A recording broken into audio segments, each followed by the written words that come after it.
Hukum acara litigasi pidana merujuk pada serangkaian aturan dan prosedur yang mengatur proses hukum dalam perkara pidana di pengadilan.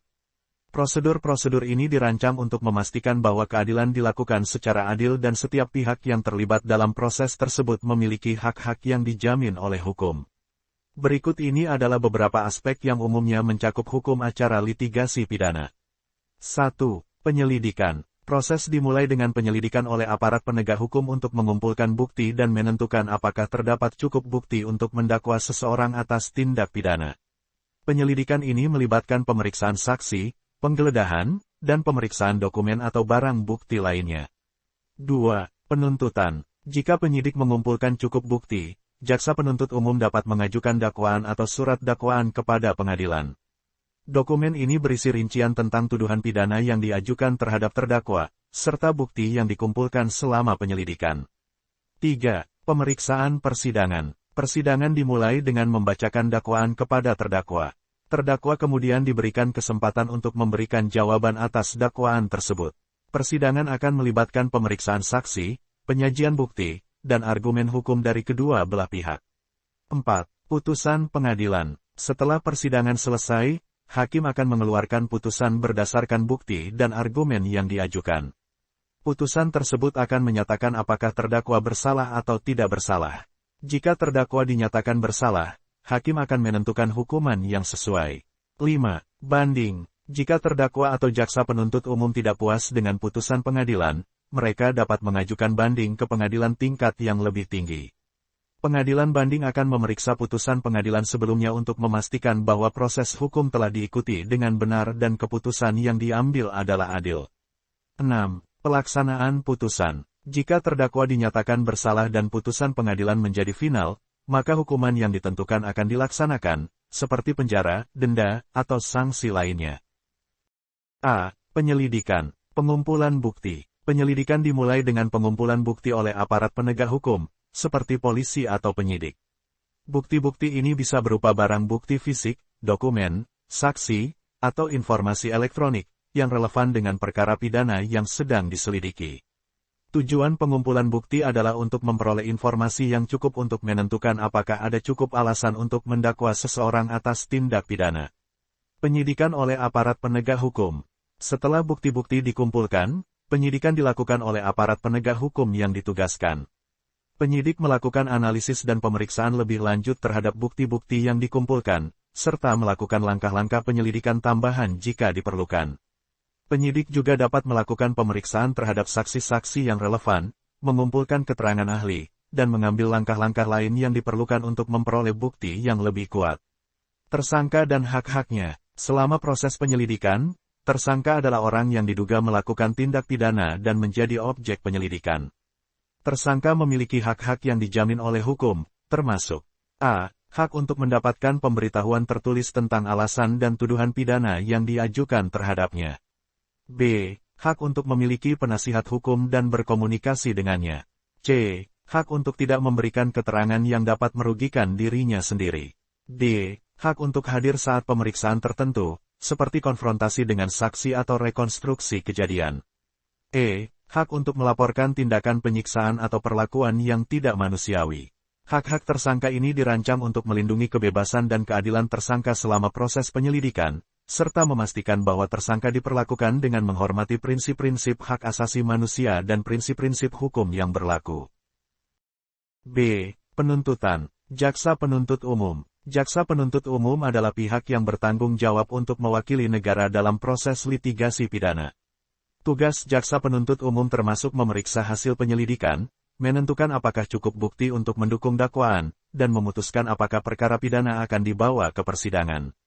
Jaksa penuntut umum memiliki kewenangan untuk memulai, melanjutkan, atau menghentikan proses penuntutan, berdasarkan pertimbangan hukum dan bukti yang ada. Dakwaan. Dakwaan adalah pernyataan tertulis yang memuat tuduhan pidana terhadap tersangka yang diajukan oleh jaksa penuntut umum. Dakwaan harus memuat uraian tindak pidana yang diduga dilakukan oleh tersangka, unsur-unsur tindak pidana tersebut, serta hukuman yang diminta oleh jaksa penuntut umum. Dakwaan harus jelas dan spesifik agar tersangka dapat memahami dengan baik tindak pidana yang dituduhkan kepadanya. Pemeriksaan awal. Pemeriksaan awal preliminary hearing adalah tahap di mana pengadilan memeriksa dakwaan yang diajukan oleh jaksa penuntut umum. Pemeriksaan awal bertujuan untuk memastikan bahwa dakwaan memiliki cukup bukti yang memadai dan elemen-elemen tindak pidana terpenuhi untuk melanjutkan proses persidangan. Selama pemeriksaan awal, pihak-pihak yang terlibat dapat menyampaikan argumen dan bukti mereka terkait dengan dakwaan. Jika pengadilan memutuskan bahwa dakwaan memenuhi persyaratan hukum, perkara pidana akan dilanjutkan ke tahap persidangan. Namun, jika pengadilan menemukan bahwa dakwaan tidak memadai, perkara dapat dihentikan. C. Persidangan. Pemanggilan terdakwa. Terdakwa dipanggil untuk hadir di persidangan oleh pengadilan sesuai dengan jadwal yang ditentukan. Terdakwa memiliki hak untuk hadir di persidangan dan tidak dapat dipaksa untuk memberikan keterangan yang merugikan dirinya sendiri. Pembacaan dakwaan. Jaksa penuntut umum membacakan dakwaan secara resmi di hadapan pengadilan. Dakwaan harus dibacakan dengan jelas dan lengkap, termasuk unsur-unsur tindak pidana yang diduga dilakukan oleh terdakwa. Pemeriksaan saksi. Pihak-pihak yang terlibat memiliki hak untuk memanggil saksi-saksi ke persidangan untuk memberikan kesaksian mereka. Saksi-saksi diperiksa dan dimintai keterangan oleh jaksa penuntut umum, pengacara terdakwa, dan hakim. Pemeriksaan saksi bertujuan untuk mengumpulkan bukti dan memperjelas fakta-fakta yang terkait dengan perkara pidana. Penyajian bukti. Bukti-bukti fisik, dokumen, atau informasi elektronik yang relevan dengan perkara pidana disajikan di persidangan. Bukti-bukti ini dapat berupa barang bukti fisik, laporan penyelidikan, catatan keterangan, rekaman suara, atau bukti elektronik lainnya. Pihak yang mempresentasikan bukti harus mengikuti prosedur yang ditetapkan untuk memastikan keabsahan dan keandalan bukti tersebut. Pemeriksaan ahli. Dalam beberapa kasus, ahli dapat dipanggil ke persidangan untuk memberikan pendapat atau penjelasan tentang aspek-aspek teknis atau ilmiah yang terkait dengan perkara pidana. Ahli memberikan keterangan dan menjawab pertanyaan dari pihak-pihak yang terlibat, seperti jaksa penuntut umum, pengacara terdakwa, dan hakim. Pemeriksaan ahli bertujuan untuk memberikan pemahaman yang lebih mendalam tentang bukti-bukti yang disajikan di persidangan. Interogasi dan pembelaan terdakwa. Setelah pemeriksaan saksi dan penyajian bukti, pengacara terdakwa memiliki kesempatan untuk menginterogasi saksi-saksi yang dihadirkan oleh jaksa penuntut umum. Pengacara terdakwa juga dapat mempresentasikan pembelaan dan argumen untuk membuktikan ketidakbersalahan terdakwa atau mempertanyakan validitas bukti yang diajukan.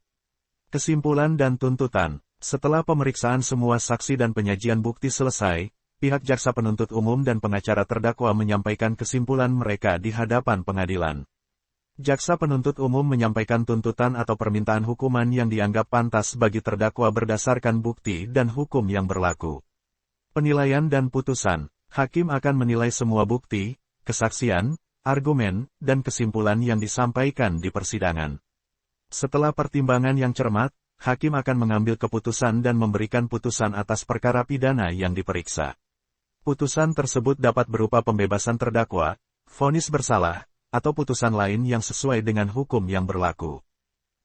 D. Banding. Pengajuan banding. Setelah dikeluarkan putusan oleh pengadilan, pihak yang merasa tidak puas dengan putusan tersebut dapat mengajukan banding. Pengajuan banding dilakukan dengan mengajukan permohonan banding ke pengadilan tingkat yang lebih tinggi, seperti pengadilan banding atau mahkamah tinggi. Permohonan banding harus memuat alasan-alasan yang jelas dan argumen hukum yang mendukung bahwa putusan pengadilan sebelumnya salah atau tidak adil. Pemeriksaan banding. Pengadilan tingkat banding akan melakukan pemeriksaan atas permohonan banding yang diajukan. Pemeriksaan banding bertujuan untuk menilai apakah ada kesalahan hukum atau prosedural dalam putusan pengadilan sebelumnya atau apakah putusan tersebut didasarkan pada bukti yang tidak memadai. Pihak-pihak yang terlibat, termasuk jaksa penuntut umum dan pengacara terdakwa, dapat mengajukan argumen dan bukti yang mendukung posisi mereka dalam pemeriksaan banding. Putusan banding. Setelah melakukan pemeriksaan banding, pengadilan tingkat banding akan mengeluarkan putusan mengenai permohonan banding yang diajukan. Putusan banding dapat menghasilkan beberapa kemungkinan, antara lain a. Mempertahankan putusan pengadilan sebelumnya, yang berarti putusan tersebut tetap berlaku. b. Membatalkan putusan pengadilan sebelumnya dan menggantinya dengan putusan yang baru. c. Mengembalikan perkara ke pengadilan yang lebih rendah untuk diproses kembali. Putusan banding memiliki kekuatan hukum yang mengikat dan dapat berdampak pada nasib perkara pidana yang sedang dipersengketakan. Penyelesaian putusan, eksekusi putusan. Setelah putusan pidana diberikan dan tidak ada upaya hukum lain yang dapat dilakukan, langkah selanjutnya adalah eksekusi putusan.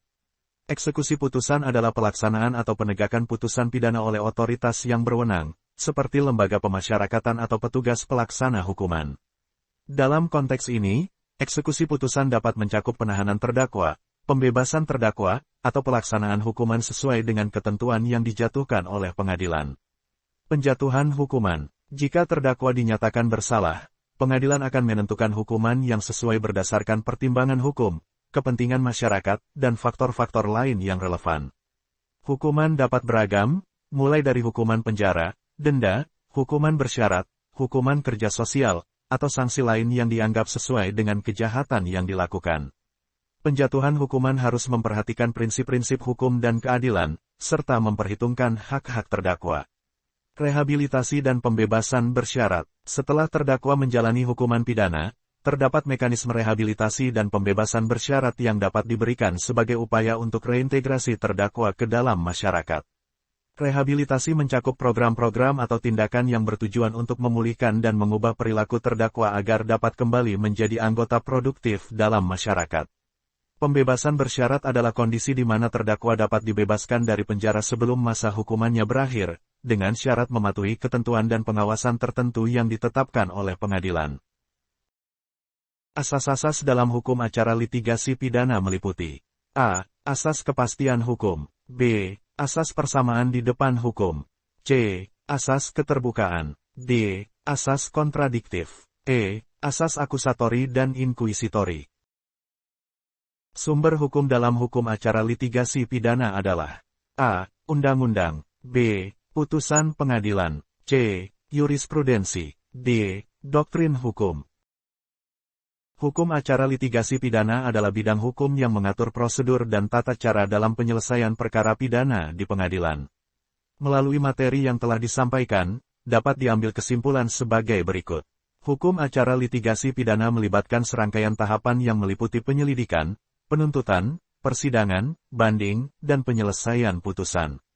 Setiap tahapan dalam hukum acara litigasi pidana memiliki peran dan prosedur yang ditentukan secara hukum.